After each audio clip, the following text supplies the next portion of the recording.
In this day and age, writing a letter is a luxury and receiving one is divine. But what if I told you that this beautiful practice of connecting people is still in vogue and brings immense value to an important section of society, the veterans? What if I also told you that there is an organization that thinks of the busy and unpredictable lifestyle and bridges the gap between the civilian workforce and the military community? Well, I'm going to let Suleyka Gonzalez tell us more about it. Welcome, Suleyka.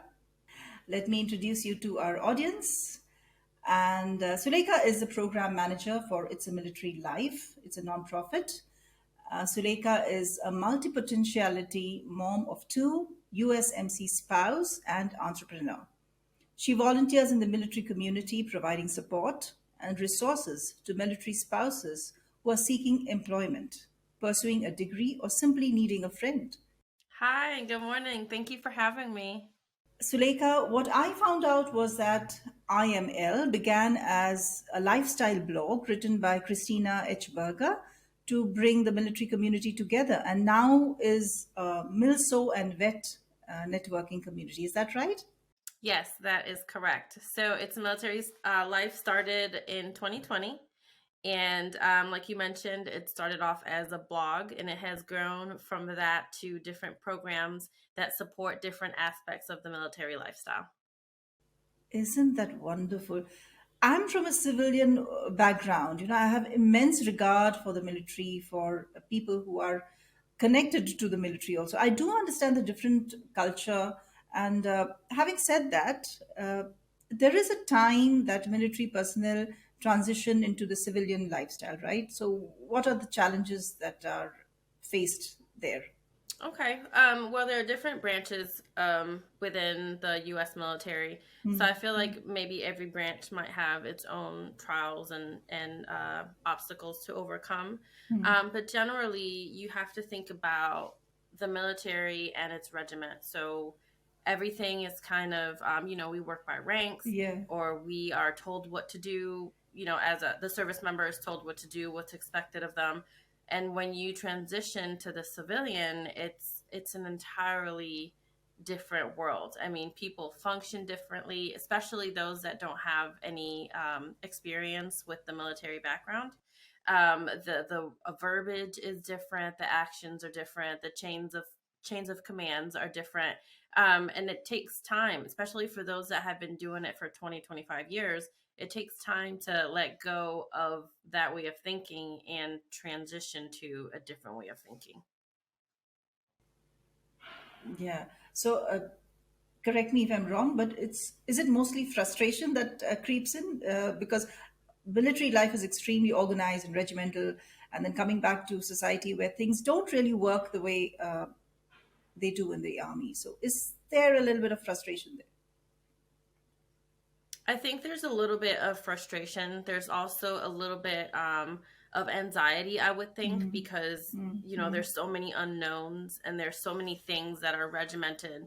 So when you get out, you have to figure out how to, incorporate those Yeah. things into your daily life. And if you are someone that has a family, like, you have to figure out how are you going to make income to supplement, what you used to do in your time of service.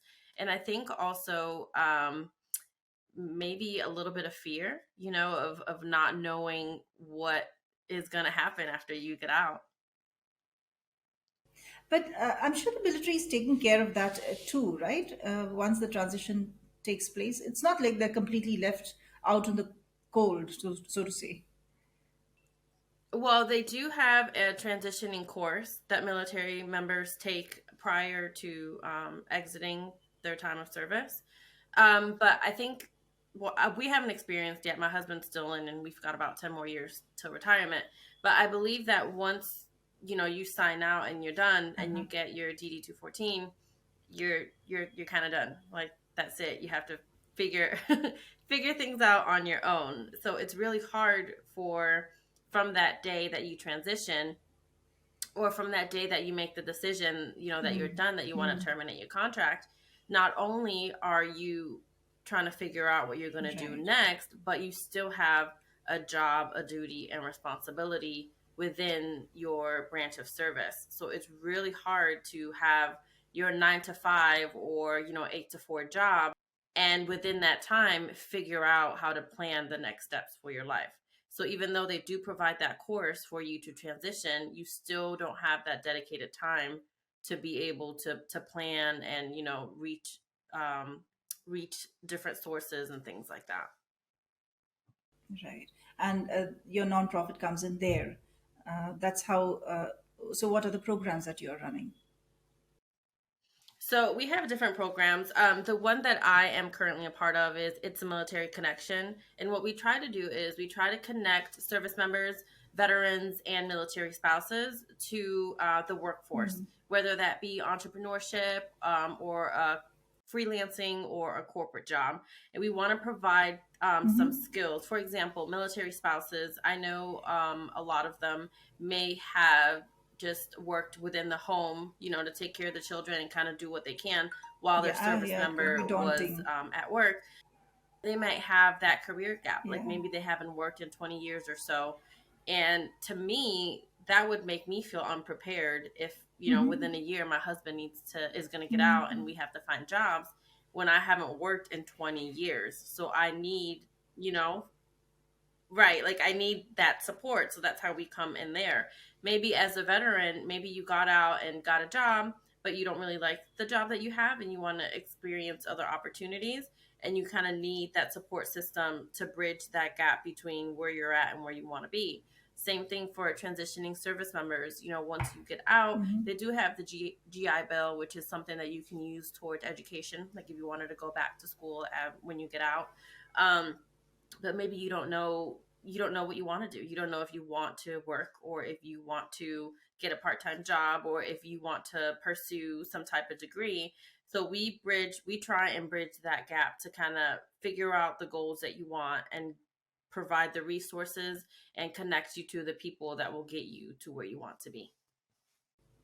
Right. Talking of connections, then do you bring in people who are already in the industry to help out with weekend courses or running evening courses where they are able to upgrade themselves?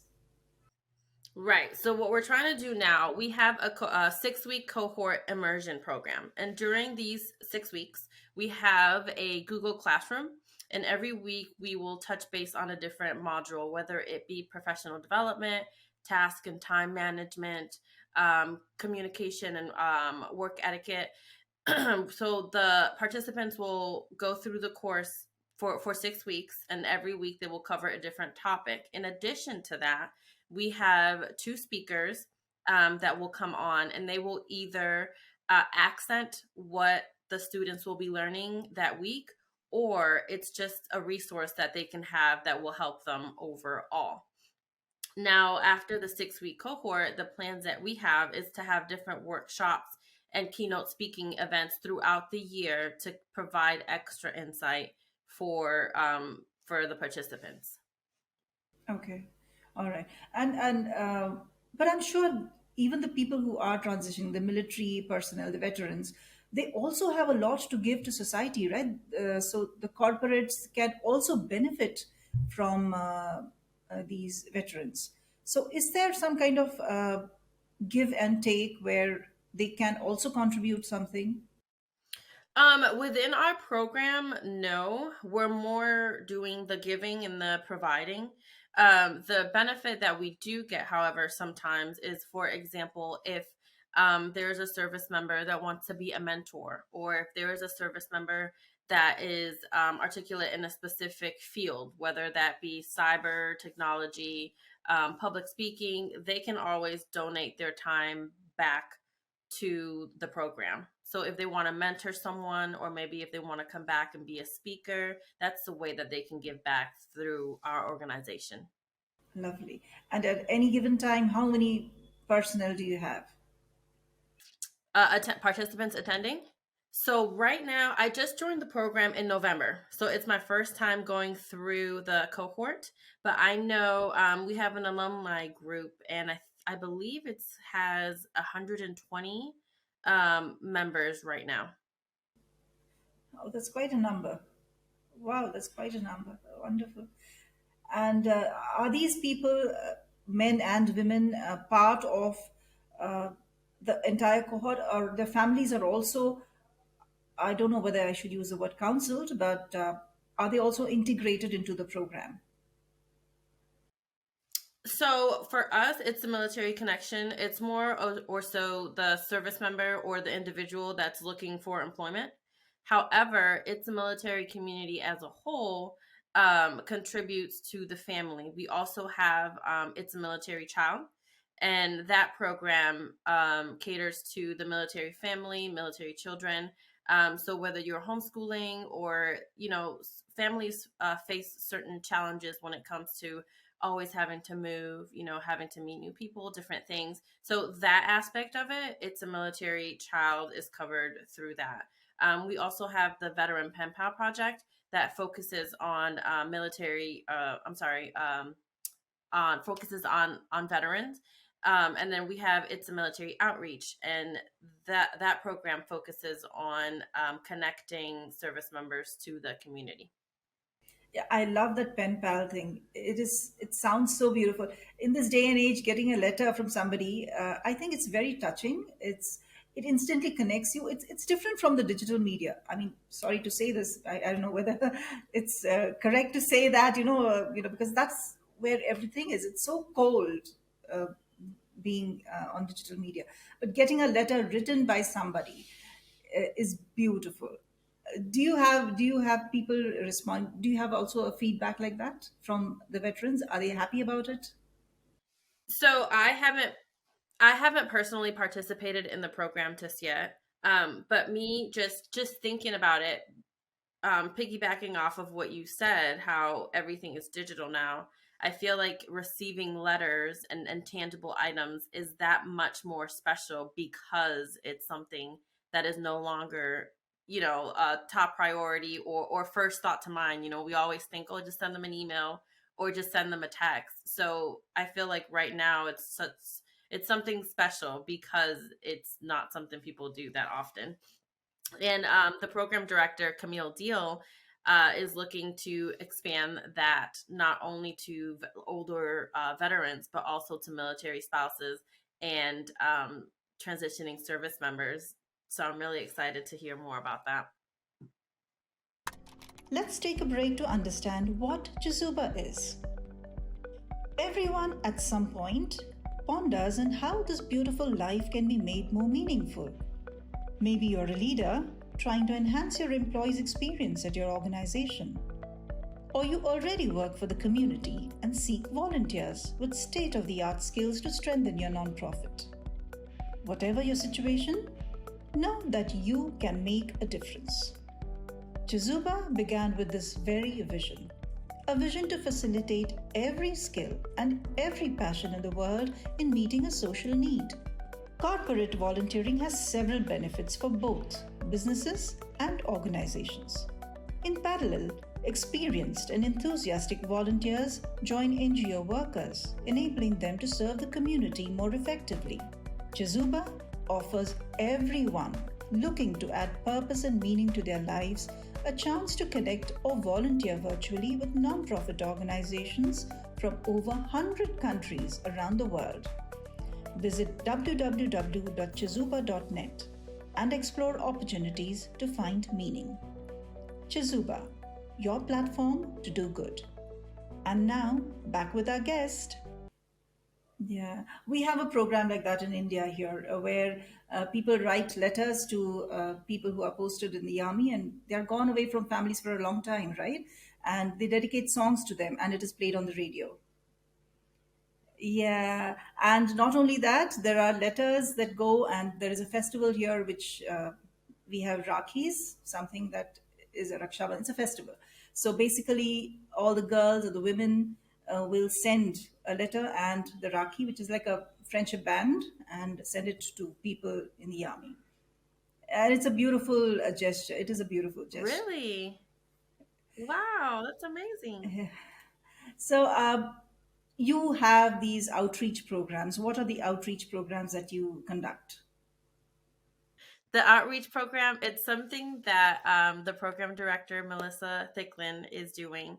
And what she tries to do is she tries to connect It's a Military Life organization to different volunteer opportunities within her community. So right now it's limited to where she lives because a lot of our volunteers are in different places. I mean, our CEO is in Korea. We've got some people in Japan. We have people in Florida. We have people in Michigan. So it's, yeah, we have people everywhere, which is amazing. So with It's a Military Outreach, an ambassador or a person that participates in that program would reach out to the community where they live and just, kind of lend a hand and let them know that we're here to help with, whatever they need. I believe last year they did the Wreaths Across America in December, which is when they people, it's a fundraiser, and they purchased wreaths to lay on the gravestones of those that have passed away. Wonderful. The least that we can do for our military men and women is to honor and be thankful for their unselfish deeds. Thank you, Suleyka, for giving us insights into the life of veterans and military families.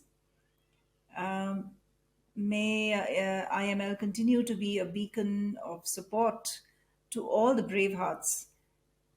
And yeah, I leave this episode with a lot of thought and respect for all organizations doing work that helps people and communities connect and find themselves. This is something that nobody would have thought of earlier. I haven't heard of anybody who's doing this.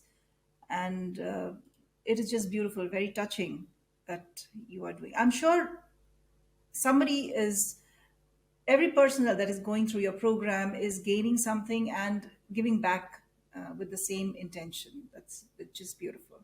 Lovely talking to you, Suleyka. Would you want to share anything else? Well, that will be all. I know that we have a cohort coming up on the 21st, and that will run for about 6 weeks. If you guys have any questions, you want to learn more, be sure to go to our website. It's Military Life, and keep up on what we're doing. And, if you want to volunteer, be sure to reach out as well. On the website. Wonderful. I'll sure put that out. Thank you very much. You have a great day. And that's all from me from this episode. See you all in the next episode, again, meeting yet another amazing personality. Till then, goodbye.